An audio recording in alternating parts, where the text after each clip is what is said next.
Hello, people. The Champions League quarterfinals is just around the corner. And the question everybody is asking Arsenal fans is, are you sure you can beat Real Madrid, the champions of the world? And if it was 2 seasons ago, 3 seasons ago, the obvious answer would have been, hell no. But this season, Real Madrid are not balanced at all. Real Madrid are known for their defensive prowess as well as their attacking prowess. Not to talk about the midfield geniuses that they had, but now they don't have those anymore. Now, when you look at their defense is that bad.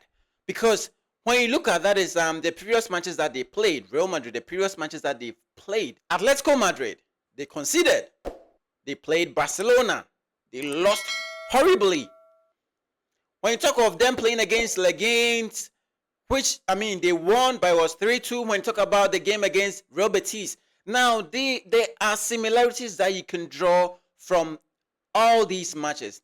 And in this video, I'm going to break down why I believe Arsenal stand a chance of beating Real Madrid in either of their home or away games. Now, when we talk about Arsenal, everybody knows them about their defensive prowess.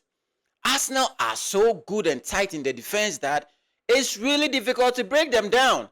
But when you talk about attack, it's not so much. Now, Real Madrid in the Champions League group stages scored 20 goals but conceded 12 goals. Now, when you talk about the teams that conceded 12 goals, these are teams that really are not top teams.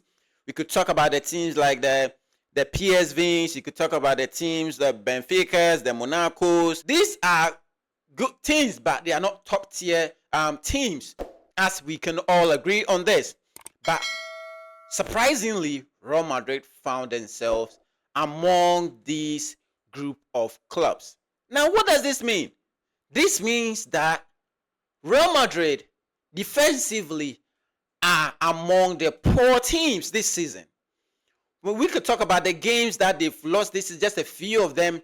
Against that is Real Betis. Against that is Barcelona. You could talk about these games. You could see how they defended, irrespective of the games that they lost in the Champions League.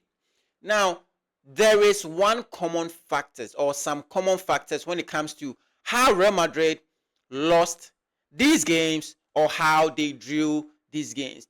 And these teams that won or drew against Real Madrid are exploiting one big loophole in the Real Madrid team.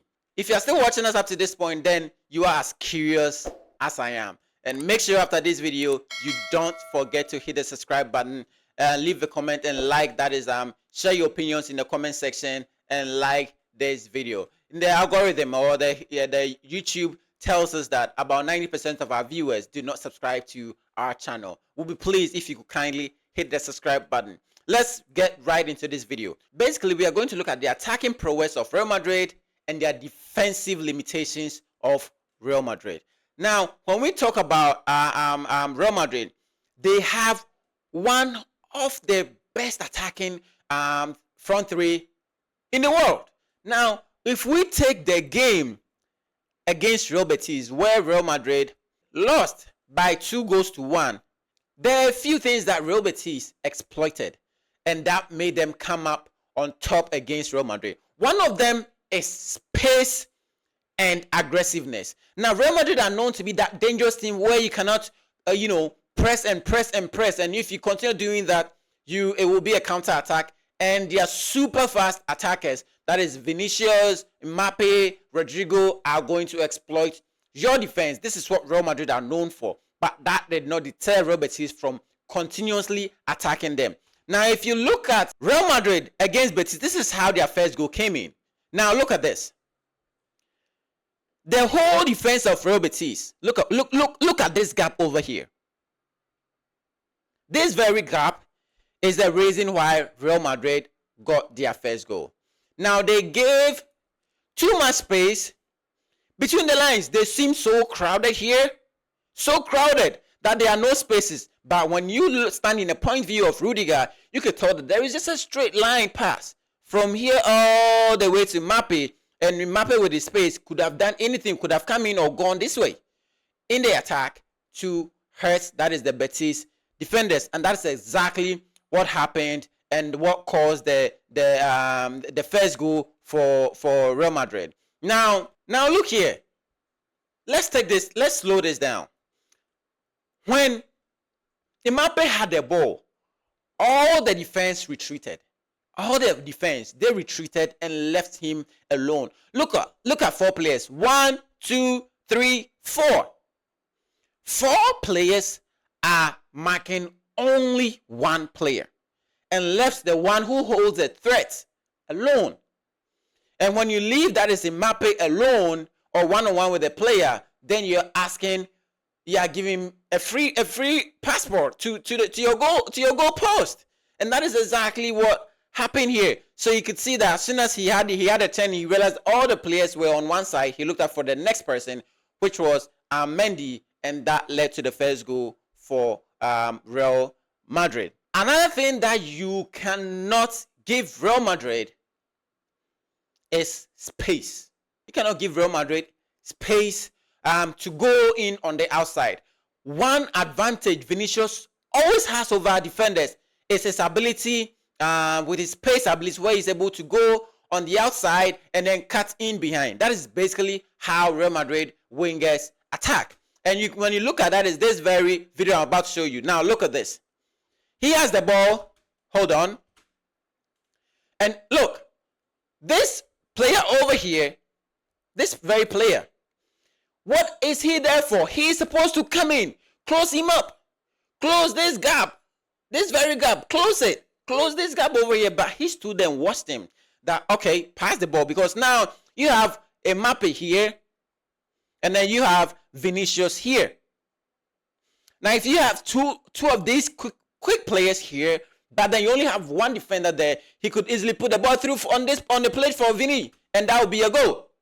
If you watch this very one also closely, they always go outside. They always go on the outside. Look. Now, outside. This is what they do. This is the threat Real Madrid holds. Their ability to always go on the outside. Now, when you talk about the defensive errors of Real Madrid, one of the major defensive errors of Real Madrid is set pieces. When you have a team that is really good at set pieces, Real Madrid stand no chance. Let me show you an example. Now, Betis had that is a corner kick. And then during that corner kick, you could tell, look, where is the Real Madrid defense? This is supposed to be a corner. Where is the back line? If Arsenal, being one of the best teams at set pieces, come against Real Madrid, who are currently defensively not the best clubs, defensively among the weakest defense, without that is Carvajal, without Mendy, who is injured, without Tchouaméni, who will miss the game because he's on yellow cards, then I think Arsenal stand a big chance. Now, the only way Arsenal can win the game against Real Madrid is if they are able to keep Vinicius quiet. The only person who time and time again rescues them out of Champions League defeat is Vinicius. He either gives an assist or he scores a goal. Now, if Timber, together with whoever is playing that is that right side of Arsenal's attack, being that is Martinelli, being that is if Saka is back, then I wouldn't rush him. But if Saka is back, I wouldn't even think he will start. But Martinelli or Waneri is able to double up on Vinicius, stop him one from going outside and cutting back, then Arsenal stand the chance of winning that is this game. If Timber keeps on backing off from either Vinicius or Mbappe, who seem to always exchange positions, then Arsenal are going to lose horribly. Now, we could talk about the attack of Arsenal where they don't have a number 9 and all that. But let me tell you something. Mikel Merino is someone who could actually hold up play. And if you've watched the games of Arsenal in recent times, you could tell that he's actually learning to understand his position in terms of being that is the striker for Arsenal Football Club. Because besides Rudiger, who will be in there, Asensio is a top talent. But let me tell you something. You can only be a top talent when you face off a very top team. So far, they haven't done it. So far, they have not done it. When you look at the game that is against Real Madrid, and look at the game against Betis, when you look at even the games in the Champions League, they haven't done it. Manchester City, that Real Madrid suffered against, Arsenal beat them 5. Because what did they do? They tried to go head-to-head with Arsenal on that is pace and attack. And Arsenal doing better than them, having players who were much faster than their defense, obviously, abuse them. Now, Real Madrid against Barcelona, Real Madrid did not put up a good fight. Not because they didn't play good, but because their defense is not as quick as Barcelona's defense. And you can tell when you watch the highlights for the Real Madrid or the Clásico between Real Madrid and Barcelona, you could tell how that is Rafinha, how Yamal, how that is Lewandowski always found a way of beating the defense with their pace. And their pace was not really coming from Lewandowski, it was coming from Rafinha and Yamal. And they were just enough to destroy the defense of Real Madrid. Now, if Trossard and Martinelli, especially Martinelli, is able to play about 80 to 90% of how he played against Manchester City, Real Madrid's center backs and then left back will find themselves in a very big trouble away from home. Now, when we talk about Arsenal's midfield compared to even Real Madrid's midfield, you could talk about Tchouaméni, who is missing, but Arsenal do have Partey. You could talk about that is Bellingham, who will still be playing there, but you could also talk about that is somebody who could intercept, who could start an attack, and that is Declan Rice. Now, if you talk about someone who could also create, you could talk about Odegaard. Now, if I look at Real Madrid, I'm thinking of maybe them throwing in Valverde in the midfield. I'm thinking of them having maybe Camavinga and then having Bellingham. But Camavinga, Valverde, Bellingham, are they enough to stop Thomas Partey, Declan Rice, and Odegaard? That is a question that we only find out the answer when these two teams clash. Because individually, I think Bellingham is an exceptional player. But collectively, Valverde, Camavinga, Bellingham, I don't think they could overpower Arsenal's Thomas Partey, Declan Rice, and Odegaard. If Odegaard and Bellingham are having that is their best days,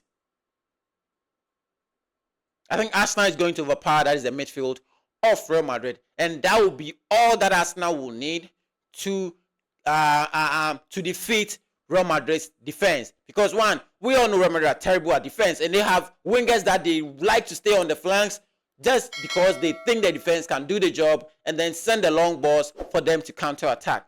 But let me tell you something that I know about Arsenal. Arsenal are really good when it comes to these transitional plays. They're really good. And all Real Madrid fans out there who are shouting, oh, they are through to the semifinals and so on, think twice. This is soccer. In fact, this is the Champions League. Anything at all can happen. So I'm not counting us out yet until we are actually defeated. So all Arsenal fans, this is the time to back our team. Let us show up in our numbers. Let us support that is our football club, because this is our club. We will not let the likes of Liverpool, we will not let the likes of United, we will not let the likes of Chelsea talk us down. Let's get right onto the game. Let's get in and let's put up the fight. Let's support Arsenal like we never did. Let's support our club like the way we did against Manchester City, where we beat them by 5 goals to 1. This is the Den of Soccer. You are welcome to join that is this family. Make sure you hit the subscribe button if you're new. Make sure you hit the post notification bell and make sure you give this video a thumbs up. See you in our next video. It's fantasy!